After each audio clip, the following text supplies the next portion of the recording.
ನಾವೀಗ ಬಾರ್ಕೂರಿನಲ್ಲಿದ್ದೇವೆ. ಬಾರ್ಕೂರ್ ಅಂತ ಹೇಳಿದ್ರೆ ತುಳುನಾಡ ರಾಜಧಾನಿ. ಇಲ್ಲಿನ ಒಂದೊಂದು ಕಲ್ಲುಗಳು ಒಂದೊಂದು ಕಥೆಯನ್ನ ಹೇಳ್ತದೆ.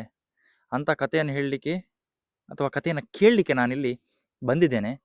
ಒಂದು ಸಣ್ಣ ಪ್ಲೇಸಿಗೆ ಬಂದಿದ್ದೇನೆ. ಬಸದಿ ಶಿವನ ದೇವಸ್ಥಾನ ಹಾಗೂ ವೈಷ್ಣವ ದೇವಸ್ಥಾನ ಇರುವಲ್ಲಿ. ನಾನಿನ್ನೇನು ಹೇಳಲಿಕ್ಕೆ ಈ ವಿಡಿಯೋದಲ್ಲಿ ಹೊರಟಿದ್ದೇನೆ ಅಂತ ಹೇಳಿದರೆ, ಇಂಟ್ರೆಸ್ಟ್ ಇದ್ದರೆ, ಅಂದರೆ ನಮ್ಮ ಇತಿಹಾಸದ ಮೇಲೆ ಇಂಟ್ರೆಸ್ಟ್ ಇದ್ದರೆ, ಈ ತುಳುನಾಡಿನ ಮೇಲೆ ಕಲಿಯುವ ಅಥವಾ ಅದರ ಬಗ್ಗೆ ತಿಳ್ಕೊಳ್ಳುವ ಅಂತ ಇಂಟ್ರೆಸ್ಟ್ ಇದ್ದವರು ಖಂಡಿತವಾಗಿ ಬರುವಂತಹ ಒಂದು ಸ್ಥಳ ಇದು. ಬನ್ನಿ, ಒಮ್ಮೆ ವಿಸಿಟ್ ಮಾಡಿ. ಇಲ್ಲಿ ನಿಮಗೆ ನೋಡಿದ ಕೂಡಲೇ ಏನು ಅರ್ಥ ಆಗ್ಲಿಕ್ಕಿಲ್ಲ. ಇಲ್ಲಿ ನಾಗರಾಜ್ ಕುಂದರ್ ಅಂತ ಒಬ್ರು ಇರ್ತಾರೆ. ಅವರು ಕ್ಯಾಮರಾದ ಎದುರಿಗೆ ಬರೋದಿಲ್ಲ ಅಂತ ಹೇಳಿದ್ರು. ಅವ್ರಿಗೆ ಗೊತ್ತಿದ್ದಷ್ಟು ಎಕ್ಸ್ಪ್ಲೇನ್ ಮಾಡ್ತಾರೆ. ಮತ್ತೆ ಅವರೊಂದು ಬುಕ್ ಕೊಟ್ಟಿದ್ರು, ಅದರಲ್ಲಿ ಬೇಕಾದರೆ ಓದಿ ಅಂತೇಳಿ. ಅದರ ಡೀಟೇಲ್ಸನ್ನು ಬೇಕಾದವರು ಬೈ ಮಾಡ್ಬೋದು. ಮತ್ತು ಇಲ್ಲಿ ಬಂದು ಈ ಸ್ಥಳವನ್ನು ನೀವು ನೋಡ್ಬೋದು. ಇನ್ನು ಸಹ ನಮ್ಮ ಗೌರ್ನಮೆಂಟ್ ಅಥವಾ ಪುರಾತತ್ವ ಇಲಾಖೆಗೆ ಇದನ್ನೊಂದು ಡೆವಲಪ್ ಮಾಡುವಂತಹ ವಿಪುಲ ಅವಕಾಶ ಉಂಟು. ನಾವು ಬೇರೆ ಕಡೆ ನೋಡಿದ್ದಕ್ಕೂ ಇದಕ್ಕೂ ತುಂಬ ಡಿಫ್ರೆನ್ಸ್ ಇದೆ. ಕರೆಕ್ಟಾಗಿ ಇಲ್ಲಿರುವಂತಹ ಒಂದೊಂದು ಕಲ್ಲಿನ ಒಂದೊಂದು ಕಥೆಯನ್ನು ಅವರು ತೆಗೆದ್ರೆ ಸಹ ಒಂದು ಒಳ್ಳೆ ಪ್ರೇಕ್ಷಣೀಯ ಸ್ಥಳ ಆಗೋದ್ರಲ್ಲಿ ಯಾವುದೇ ಅನುಮಾನ ಇಲ್ಲ.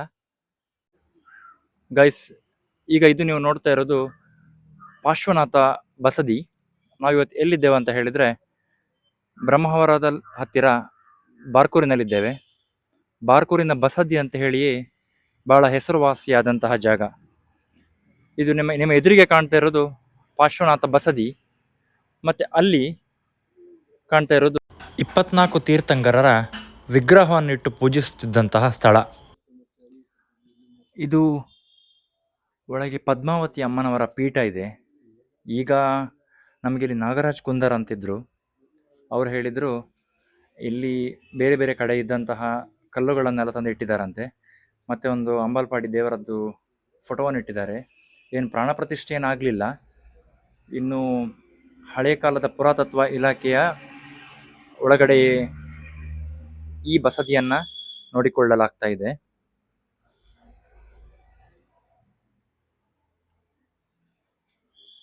ವಿಜಯನಗರ ಸಾಮ್ರಾಜ್ಯಡೆಗೆ ಇದು ಬರ್ತದೆ ಅಲ್ಲಿ. ಆವಾಗ ಮುತ್ತು ರತ್ನ ಬಂಗಾರ ಎಲ್ಲ ಶೇರ್ನೆಲ್ಲ ಅಳತೆ ಮಾಡಿ ಕೊಡ್ತಿದ್ರು. ಅಷ್ಟು ಆಗನ ಕಲ್ಲು ಇಟ್ಟಿರುವಂಥದ್ದಲ್ಲ, ಇಲ್ಲಿ ಸಿಕ್ಕಿದ್ದು ಇಟ್ಟದು. ಶಿವಲಿಂಗ ಈಚಿಂದ ಬರುದಿಲ್ಲಲ್ಲ ಅದು. ಇಲ್ಲೊಂದು ಆ ಕಾಲದಲ್ಲೆಲ್ಲ ಇದು ಮಾಡಿದ್ದಾರೆ. ಅಲ್ಲಿ ಇಲ್ಲಿರುವಂಥದ್ದು 24 ತೀರ್ಥಂಕರರ ಮೂರ್ತಿಗಳನ್ನು ಇಲ್ಲಿ ಇಟ್ಟು ಅಭಿಷೇಕವನ್ನು ಮಾಡ್ತಾಯಿದ್ರು. ಆ ಅಭಿಷೇಕ ಹೋಗಲಿಕ್ಕೆ, ಅಂದರೆ ಅಭಿಷೇಕಕ್ಕೆ ಉಪಯೋಗಿಸಿದ ದ್ರವ್ಯಗಳು ಹೋಗಲಿಕ್ಕೆ ಮಾಡಿದಂತಹ ಜಾಗ ಅದು. ಬಟ್ ಅಲ್ಲಿ ನೋಡಲಿಕ್ಕೆ ಅದು ಕೂತ್ಕೊಂಡು ಊಟ ಮಾಡುವ ಹಾಗೆ ಉಂಟು, ಅಥವಾ ಕೆಲವರು ಹೇಳ್ತಾರೆ ನೋಡಲಿಕ್ಕೆ ದನದ ಹಟ್ಟಿಯ ಥರ ಉಂಟು. ಅದಲ್ಲ, ಯಾಕಂದರೆ 24 ತೀರ್ಥಂಕರರಿಗೆ ಅವರ ಮೂರ್ತಿಗಳನ್ನು ಇಟ್ಟು ಅಲ್ಲಿ ಅಭಿಷೇಕ ಮಾಡಲಿಕ್ಕೆ ಉಪಯೋಗಿಸುತ್ತಿದ್ದಂತಹ ಜಾಗ ಇದು. ವೃಷಭನಾಥರಿಂದ ಮಹಾವೀರರ ತನಕದ ಪ್ರತಿಮೆಗಳನ್ನಿಟ್ಟು ಇಲ್ಲಿ ಪೂಜಿಸ್ತಿದ್ರು. ಬಸದಿ ಮಂಟಪ, ಇದು ಬಸದಿ ಮಂಟಪ. ಇದರ ಬಗ್ಗೆ ಜಾಸ್ತಿ ಐತಿಹ್ಯ ಇಲ್ಲ. ಆದರೆ ಅಲ್ಲಿ ಒಂದು ಕಂಬ ಕಾಣ್ತದೆ ನೋಡಿ, ಇಲ್ಲೊಂದು ಕಂಬ ಕಾಣ್ತದೆ ನೋಡಿ.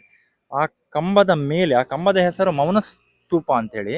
ಅದರ ಮೇಲೆ ಇದಿತ್ತಂತೆ, ಇಲ್ಲಿ ನೋಡಿ, ಇದಿತ್ತಂತೆ, ಇದು ಅದರ ಮೇಲೆ ಇತ್ತಂತೆ. ಒಂದೇ ಕಲ್ಲಿನಲ್ಲಿ ಮಾಡಿರುವಂಥದ್ದು. ಅದರ ಮೇಲ್ಗಡೆ ಸಹ ಒಂದು ಮೂರ್ತಿ ಇತ್ತಂತೆ. ಈಗ ಅದು ಮ್ಯೂಸಿಯಮಲ್ಲಿ ಉಂಟಂತೇಳಿ ಆ ಬುಕ್ಕಲ್ಲಿ ಬರೆದಿದ್ದಾರೆ. ಇಲ್ಲಿ ನೋಡ್ಬೋದು ನೋಡಿ, ಒಂದು ಕಡೆ ನವಿಲು, ಒಂದು ಕಡೆಯಲ್ಲಿ ನವಿಲಿನ ಆಕೃತಿ ಉಂಟು, ಒಂದು ಕಡೆಯಲ್ಲಿ ಕೆತ್ತಿದ್ದಾರೆ. ನಾವು ಇನ್ನೊಂದು ಕಡೆಯಲ್ಲಿ ಬರೋದಾದರೆ ಇಲ್ಲಿ ಕುಳಿತಿರುವ ಸಿಂಹದ ಕೆತ್ತನೆಯನ್ನು ನೋಡ್ಬೋದು. ಈ ಕುಳಿತಿರುವ ಸಿಂಹದ ಕೆತ್ತನೆಯನ್ನು ನಾವು ಒಳಗಡೆ ಸಹ ಬಸದಿಯಲ್ಲಿ ಅಥವಾ ದೇವಸ್ಥಾನದಲ್ಲಿ ಎಲ್ಲ ಕಡೆ ನಾವು ಇದನ್ನು ಕಾಣಲಿಕ್ಕೆ ಸಿಗ್ತದೆ. ಚಿಕ್ಕ ಚಿಕ್ಕ ಮೂರ್ತಿಯನ್ನು ಅವ್ರು ಕೆತ್ತಿದ್ದಾರೆ.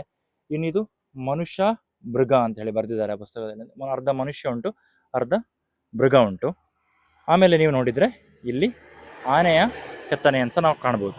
ಇಲ್ಲಿ ಒಂದು ವಿಶೇಷವಾದ ಅಂಶ ಅಂತ ಹೇಳಿದರೆ ಇದಿಷ್ಟು ಏಕಶಿಲಾ ಕಂಬ. ಇದು ಒಂದೇ ಕಲ್ಲಿನಲ್ಲಿ ಕೆತ್ತಿರುವಂತಹ ಕಂಬ. ಇದು ಮೊದಲಿನ ಕಾಲದಲ್ಲಿ ಹೇಗೆ ನಿಲ್ಲಿಸ್ತಿದ್ರೆ ಗೊತ್ತಿಲ್ಲ.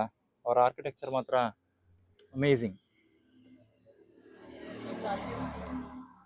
ಇದಕ್ಕೆ ಇನ್ನೊಂದು ಹೆಸರು ಅಂತ ಹೇಳಿದ್ರೆ ಕತ್ತಲೆ ಬಸದಿ, ಚೌಳಿಕೇರಿ ಅಂತ ಸಹ ಕರೀತಾರೆ, ದೊಡ್ಡ ಬಸದಿ ಅಂತ ಸಹ ಕರೀತಾರೆ. ನೀವಿಲ್ಲಿ ನೋಡೋದಾದ್ರೆ ಇಲ್ಲಿ ಜೈನ ಬಸದಿ ಕಾಣ್ಲಿಕ್ಕೆ ಸಿಗ್ತದೆ ನಿಮಗೆ. ಇನ್ನು ಇದು ಶಿವನ ದೇವಸ್ಥಾನ, ಹಾಗೂ ಅದು ವೈಷ್ಣವ ದೇವಸ್ಥಾನ, ಅಂದರೆ ಜನಾರ್ದನ ಅಥವಾ ಕೃಷ್ಣನ ದೇವಸ್ಥಾನ ಅಂತ ಹೇಳ್ಬೋದು. ನೀವಿಲ್ಲಿ ಒಂದೇ ಕಡೆಯಲ್ಲಿ ಜೈನ ವೈಷ್ಣವ ಹಾಗೂ ಶೈವ 3 ಭಕ್ತಿಗಳ ಸಮಾಗಮ ಅಂತ ನಾವು ಕರಿಬೋದು. ಅಂದರೆ ಮೊದಲಿನ ಕಾಲದಲ್ಲಿ ಆಲೂಪುರ ಆಳ್ತಿದ್ರು. ನಿಮ್ಗೆಲ್ಲರಿಗೂ ಗೊತ್ತಿದೆ, ದಕ್ಷಿಣ ಕನ್ನಡ ಮತ್ತು ಉಡುಪಿ ಇಲ್ಲಿ ಹೆಚ್ಚಾಗಿದ್ದು ಜೈನರ ಆಳ್ವಿಕೆಯಲ್ಲಿ ಒಳಗೊಂಡಂತಹ ಕ್ಷೇತ್ರ. ಜೈನರಾದ ನಂತರ ಇದಕ್ಕೆ ಆಲೂಪುರ ಬಂದರು. ಆಲೂಪುರ ಆದ ನಂತರ ವಿಜಯನಗರ ಸಾಮ್ರಾಜ್ಯದ ಒಡೆತನದಲ್ಲಿ ಕೂಡ ಇತ್ತಿದು. ಅದಾದ ನಂತರ ಕೆಳದಿಯವರ ಕೆಳದಿಯವರ ಒಡೆತನದಲ್ಲಿ ಸಹ ಇತ್ತು. ಅದಾದ ನಂತರ ಟಿಪ್ಪು, ಹೈದರ್ ಅಲಿ ಹೀಗೆ ಬಂದು ಈಗ ಈ ಸ್ಥಿತಿಯಲ್ಲಿ ಕಾಣಲಿಕ್ಕೆ ಸಿಗ್ತದೆ. ಇದರ ಬಗ್ಗೆ ನಮಗೆ ಗೊತ್ತಿರೋದು, ಆ ಪುಸ್ತಕ ಓದಿದರೆ ಕರೆಕ್ಟ್ ಗೊತ್ತಾಗ್ತದೆ. ಬಟ್ ಇಷ್ಟು ನಮಗೆ ಗೊತ್ತಿರುವಂತಹ ವಿಷಯವನ್ನು ನಾನು ನಿಮ್ಮೊಟ್ಟಿಗೆ ಇಲ್ಲಿ ಶೇರ್ ಮಾಡ್ತಾ ಇದ್ದೇನೆ. ಯಾರಿಗೆಲ್ಲ ಹಿಸ್ಟ್ರಿ ಮೇಲೆ ಇಂಟ್ರೆಸ್ಟ್ ಉಂಟು ಅಥವಾ ಮೊದಲಿನ ಕಾಲದ ಆರ್ಕಿಟೆಕ್ಚರ್ನ ನೋಡಲಿಕ್ಕೆ ಇಂಟ್ರೆಸ್ಟ್ ಉಂಟು, ಅವರು ಖಂಡಿತವಾಗಿ ಬರುವಂತಹ ಒಂದು ಕ್ಷೇತ್ರ ಇದು. ಕ್ಷೇತ್ರ ಅಂತ ಹೇಳಿದ್ರೆ ಖಂಡಿತವಾಗಿ ಬರುವಂತಹ ಒಂದು ಪ್ರೇಕ್ಷಣೀಯ ಸ್ಥಳ. ವೈಷ್ಣವರ ಶೈಲಿಯ ದೇವಸ್ಥಾನ ಅಂತ ಹೇಳಿದರೆ ಇಲ್ಲಿ ನಿಮಗೆ ಮೇಲಿಂದ ನೋಡ್ಬೋದು, ಇದು ಮೇಲ್ಗಡೆ ಕವರ್ ಆಗಿದೆ. ಮತ್ತೆ ಇಲ್ಲಿ ಇಬ್ಬರು ದ್ವಾರಪಾಲಕರಿದ್ದಾರೆ.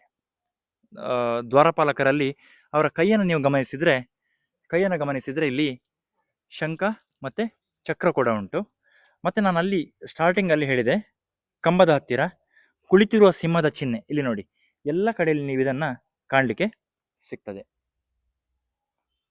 ಇಲ್ಲಿ ಒಳಗಡೆ ಪೀಠ ಉಂಟು, ಆದರೆ ಪೀಠದಲ್ಲಿನ ಮೂರ್ತಿ ಕಳೆದು ಹೋಗಿದೆ ಅಂತೆ. ಇಲ್ಲಿ ನೀವು ಕತ್ತಲೆಯಲ್ಲಿ ಗರ್ಭಗುಡಿಗೆ ಸುತ್ತನ್ನ ಹಾಕಬೇಕು. ಬನ್ನಿ ಒಳಗಡೆ ಹೋಗುವ. ಬಾವಲಿ ಉಂಟು, ಸುತ್ತ ಹಾಕದಿದ್ರೆ ಸಹ ಅಡ್ಡಿಲ್ಲ, ಜಸ್ಟ್ ಒಳಗೆ ಬಂದು ನೋಡಿದ್ರೆ ಸಾಕಾಗ್ತದೆ. ಇನ್ನು ಒಳಗಡೆ ಪೀಠ ಇದೆ. ಪೀಠದಲ್ಲಿ ನಿಮಗೆ ಎಂತ ಕಾಣ್ಲಿಕ್ಕಿಲ್ಲ, ಒಳಗೆ ಎಂತ ಸಹ ಇಲ್ಲ. ಇದು ಮೊದಲಿನ ಕಾಲದ ಒಂದು ಆರ್ಕಿಟೆಕ್ಚರ್ ಮಾರ್ಬಲ್ ಅಂತ ನಾವು ಇಲ್ಲಿ ಹೇಳ್ಬೋದು. ಇದು ವೈಷ್ಣವ ದೇವಸ್ಥಾನ. ಜನಾರ್ದನ ದೇವರ ಮೂರ್ತಿ ಇತ್ತು ಅಂತ ಹೇಳಿ ಕೂಡ ಐತಿಹ್ಯ ಉಂಟು. ಇಲ್ಲಿ ನೀವು ನೋಡ್ತಾ ಇರೋದು ಶಿವನ ದೇವಸ್ಥಾನ.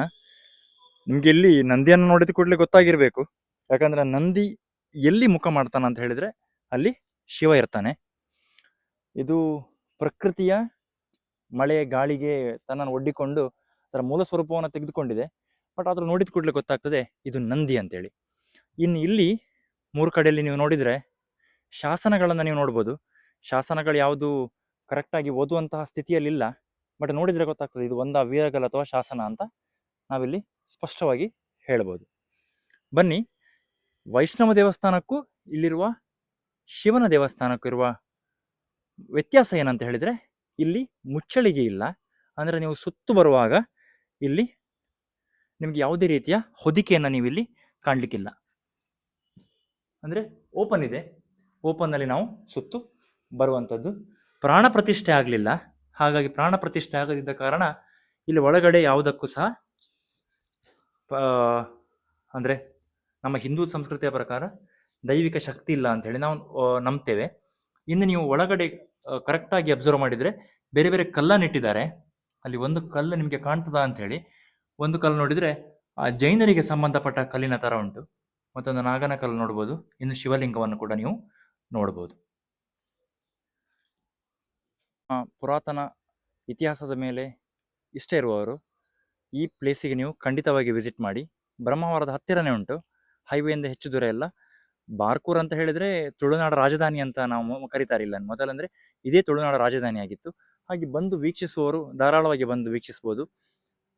ಇಲ್ಲಿ ನೋಡ್ಕೊಳ್ಲಿಕ್ಕೆ ಅವರು ಇದ್ದಾರೆ, ನಾಗರಾಜ್ ಕುಂದರ್ ಅಂತೇಳಿ.